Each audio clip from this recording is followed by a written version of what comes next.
আমরা একটা ইনফরমেশন পেয়েছি যে এখানে একজন লোক, এই বাগানে একজন লোক টাটকা ব্রেড ফেলে রেখে গেছে, তাই চাষি এখন চাষ করতে পারছে না, তার এই পাট খেতে তার অসুবিধা হচ্ছে, তাই আমাদের ইনফরমেশন দিয়েছে, তাই আমার এই বেশি ডগ মানে নিয়ে এসেছি, এই আমাদের সেটা খুঁজতে সাহায্য করবে। আর এই সেই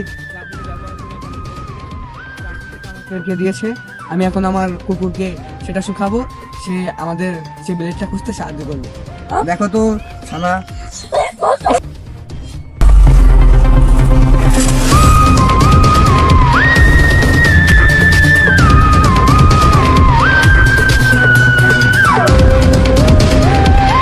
গাইস এই যে আমাদের কুকুর সংকেত দিয়ে দিয়েছে, এখন আপনারাও দেখুন এখানে ব্লেডটা রাখা আছে, দেখুন কি সুন্দর ব্লেড।